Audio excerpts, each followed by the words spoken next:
to us about your own personal story, so other people know, how did you get into the work of what I might call spirituality? What shifted your life? What was that all about?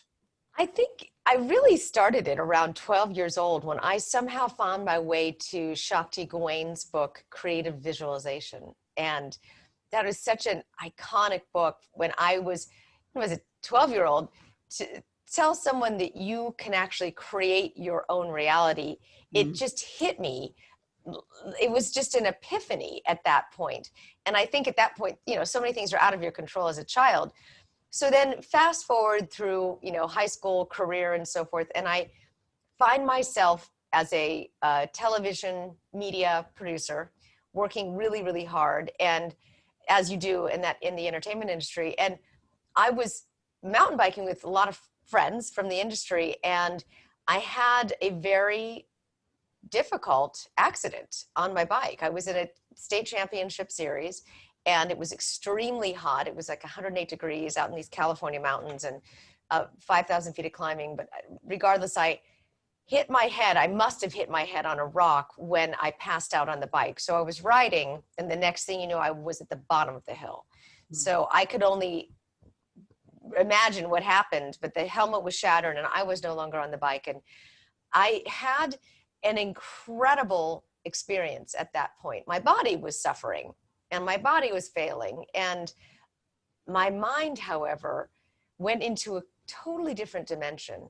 And I don't know if it's just a state or just the conscious mind was knocked so far offline, but I went into this incredible, seamless, boundaryless existence that is all around us at all times.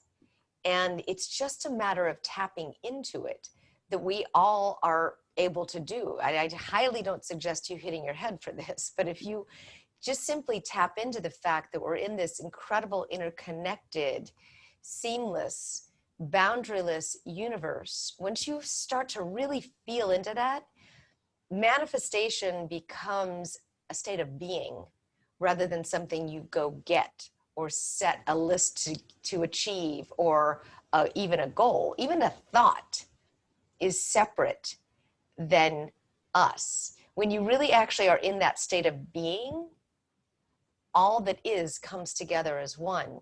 And it's not this necessarily this kind of woo-woo esoteric kumbaya, we're all one type of, that's wonderful. But I literally mean everything that you ever feel and become is available to you instantaneously.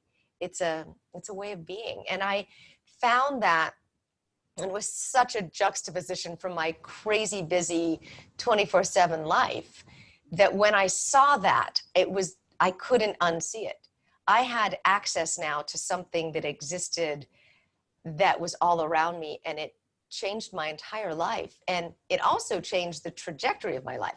I never knew I wanted to start a radio show or be a host or anything. I went to school and I got a degree in broadcast journalism. I had no idea how I was ever going to use that.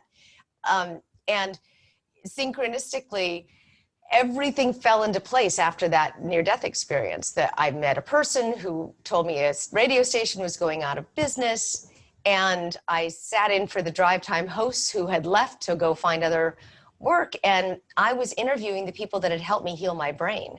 These incredibly brilliant neuroscientists and biofeedback and neurofeedback specialists and, acupuncturists, healers, mediums, everyone who I wanted to share with the world, look, you can fix a brain. I couldn't speak. At the end, I was airlifted to a hospital. My entire body was failing, and I lost my ability to use my words. And I damaged the prefrontal cortex. And at that stage, I had no idea how bad I was. And once I was released from the hospital, they didn't know as much about TBIs as they know now, but I was left to heal this on my own. No memory, nothing. And I had to figure it out. It took me a couple of years. It took me about 2 years, about 3 months to figure out what happened. And then after that, it was a series of finding my way to the right doctors and finding the right, ways to heal my brain. And then when I was taking these classes around psychic development, because I was really curious as to what happened, was how I found myself into the chair of visualization. And I remember I created more sitting in a chair than I did leaving that apartment. And that's kind of the way it happened. It wasn't intentional. But after that experience, I see it in so many other people. You know, I have a friend, and I told her today that she should write a book called I Couldn't Have Written It Better, co-authored by God. And literally her life, I've known her for 20 something years. And when I met her, she was going through this very, very difficult abusive husband divorce situation. And he was a police officer, and it was just an awful situation. You know, fast forward to now, she has the most miraculous life.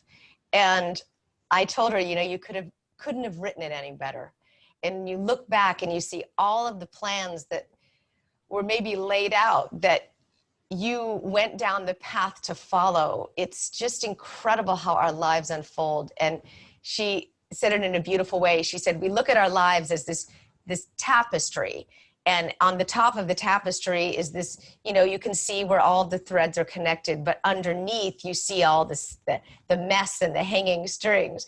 And we tend to look at life that way instead of on the top of it in this beautiful tapestry. We see these shreds underneath, but it forms something so beautiful.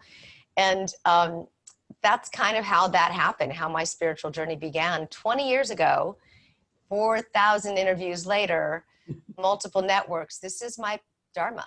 This is what I'm here to do, is to communicate information that inspires positive growth and change. And I'm super clear about that.